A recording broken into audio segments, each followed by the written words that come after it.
Apelido mo, San Jose? Opo, Papa Jack, tama. Kilala kita.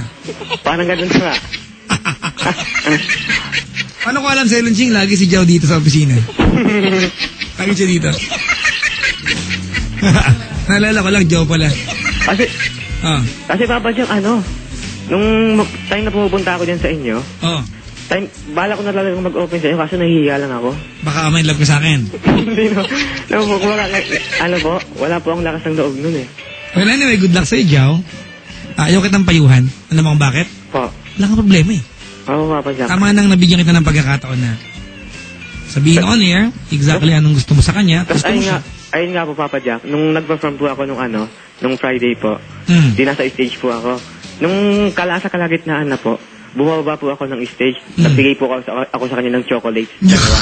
Services pa po. Gastos? Hindi po, Papa Jack, hindi ko po binili yun. Padala po ng kuya ko yun. Nagyan ka. Sobra-sobra po, kaya po kumuha po ako ng dalawa para ibigay lang po. Wala ka naman lang binigay sa akin dito. Ayaan niyo po, Papa Jack, pag nagpunta po ako dyan, hindi, joke lang, ibigay mo na lang sa kanya. Hindi, pinaplano po namin ng mga magulang ko. Ganito, Joe, I think sino siya namit ko ng parents si Joe, dyan dito. Joe, ganito na lang, Opo. Good luck sa iyong panliligaw. Opo. At ang gawin mo, pag dumating yung pagkakataon na, sakali man, sana mamit ko kayong magkasama. Hindi ko ako magkasintahan kayo pag namit ko kayo, magkaibigan, pero sana mapakilala mo sa akin. Kasi Papa Jack, gusto ko pa sana talong sa inyo. Kung paano ko po masasabi sa kanya ng personal yun. Pagkaharap ko na po kasi, wala po akong lakas ng loob. Well, siguro pag wala ka pa lakas ng loob, hindi pa time. Opo. Sabi nga, let things fall on their proper places. Opo. Alright? Kinikilig ka, di ba? Opo. Ganun talaga yun, Jao. Pag kinikilig ka, sabihin, huwag mo hayaan mag-end agad yung kilig. Kasi pag naligaw na, pressure na yan eh. Opo.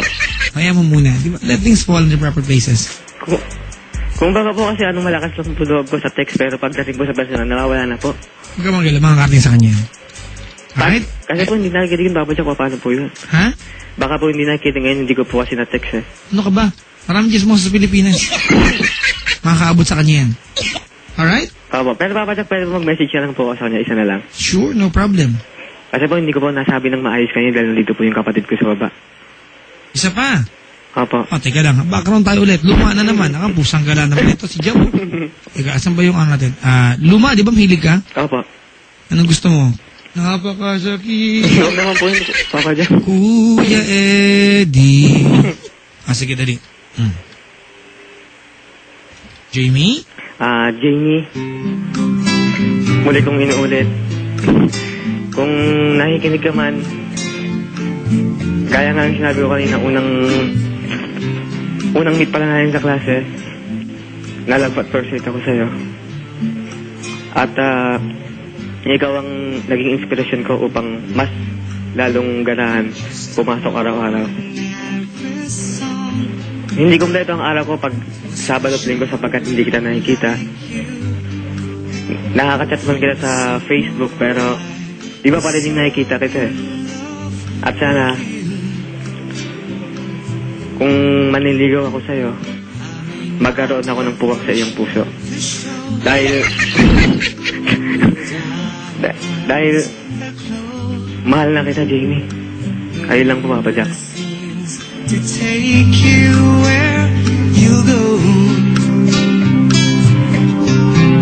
Ayun lang po, Papa Jack. If you ever find yourself tired of all the games you play, when the world seems so unfair, you can count on me to stay.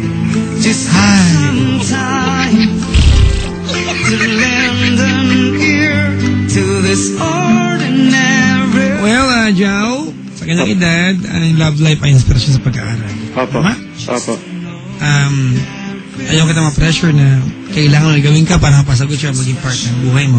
Opo. Hindi naman necessary yun. But if in case si Jamie, she inspires you a lot, sana manatiling inspiration si Jamie sa'yo. Opo, Papa Jack. Alright? Opo.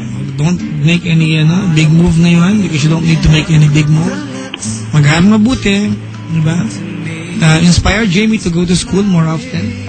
Baka if she's inspiring you, maybe the other way around, you can inspire Jamie as well. Alright? Papa Jack, pag may time po, sasama ko po dyan sa inyo. Sure. Magandang bonding ang pag-aaral. Right? I think going to school every day is a wonderful place to be in. Especially meron kang tao mahal doon o nagugustuhan. Alright? Pag dumating yung time, hindi sinasabing hindi naman.